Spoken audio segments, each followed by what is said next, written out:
Kaixo, ongi etorria, algebrarekin hasiko gera. Eta lehenengo gogoratu behar ditugu hitz batzuen esanahia. Eta hauek dira. Polinomioa. Zer da polinomioa? P isa gai izeneko monomioen batuketak eta kenketak osatzen dute. Orduan, gaiak behar ditugu. Zentzu dira gaiak? Adibidez hau da, P isa polinomioa. Gaiak dira hauek. Bat, beste bat, beste bat eta beste bat. Eta zer daude beren artean? Kenketak eta batuketak. Hori da polinomio bat. Hau da monomio bat, hau beste bat, hau beste bat eta hau beste bat. Eta bestetik ikusten duzu jartzen dela P maiuskula handiz, izena, eta aldagaian txikiz, isa, i, zeta. Hori zauzateke polinomioa. Eta zer da polinomio laburtua? Badugunean antzeko monomiorik gabeko polinomio bat. Egon behar du, simplifikatua eta ordenatuta. Adibidez, hau. Ordenatuta eta simplifikatuta dago, goazen ikustea. Maila altuenetik hasten gera, Hau da altuena, 3. mailakoa da. Badu antzekorik, bai. Orduan egin behar dugu da, simplifikatu. 3 isa berdiru, gehi 5 isa berdiru, 8 isa berdiru. Orain hasteka 2. mailakoak. Hemen dugu. Bat, badago besteik? Ez. Orduan izango zetke, ken, 2 isa berdi, eta azkena hau betzen zaigu, bakarrik, ken isa. Orduan, hau bai da polinomio laburtua, orduan, has gaitezke erantzuten hau. Polinomioaren maila, zein da? Mailarik altuena, edo handieneko gaiaren maila duena. Hora, laburtua dugu, hemen jartzen duen bezala, ezin dugu bestela egin. Hora, laburtua dugunean, ikusi behar dugu zein duen mailarik handiena. Hau, hora, zesango nuke, P isa dela 3. mailako polinomio bat.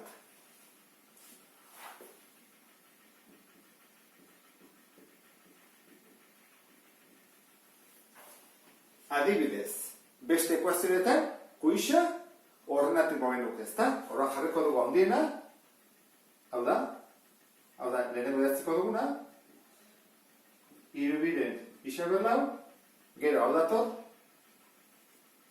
gehi isa berdi, eta azkena, gehi sei.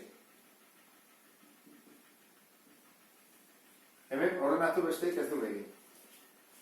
Zein da polinomionen maila? 4. mailakoa da. Ojarko nuke, hori? 4. maila.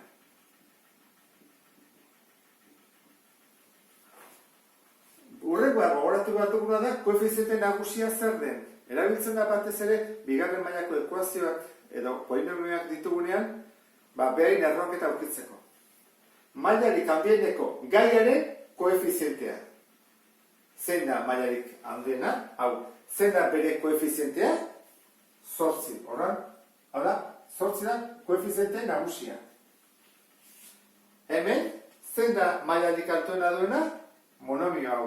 Zein da bere koefizientea? 3 edo 3 erdi. Hora, koefiziente nagusia. Urrengoa, gai askea. Gai askea izaten da letrasko zatirik gabeko monomioa. Orduan, beti laburtu dagoenean, Hastik hemen begiratzen, dena dute isa, dena dute letra. Orduan, horrek esan edu, hemen ez dagoela gai askea duen monomiorik. Eta hemen bai, 6 hau. Honek ez du izkirik, ez du letrarik. Orduan, gai askea da 6. 2 haueko hemengoa dira eta 3 hauek hemengoa. Gogoratu behar dugun azkena zenbakizko balioa. Hori zer da? Gu bade badugu polinomio bat eta isaren ordez a jartzen badugu, ateatzen den zenbakia. Adibide bat jarriko dut. Pentsa ezagun dugula polinomio hau.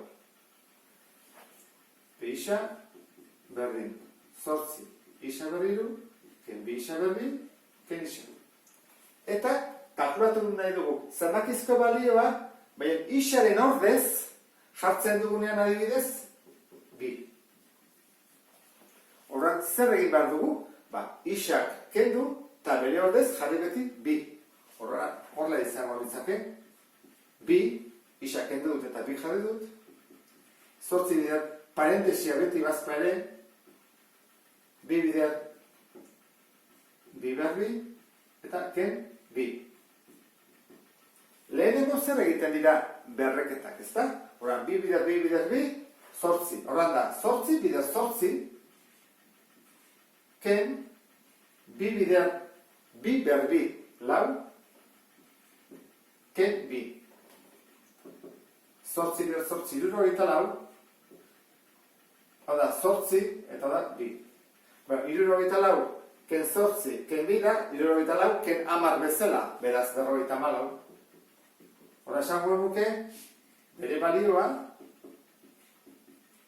isak bidenean, balio zenbakizkoa 54 dela. Honekin amaitzen dut errepaso azkar hau. Interesgarria izango litzake hemen agertzen diren hitz hauek eta geroago atako diren hitzak eta prozedurak horri batean jartzea eskema moduan, era hortara izango duzu gai hontan azaltzen diren gauza guztien laburpen bat. Asko ikasi behar delako, interesgarria da horri batean dena sartzea. Hola amaitzen dut, ulertu duzulakoan beste bat arte. Agur!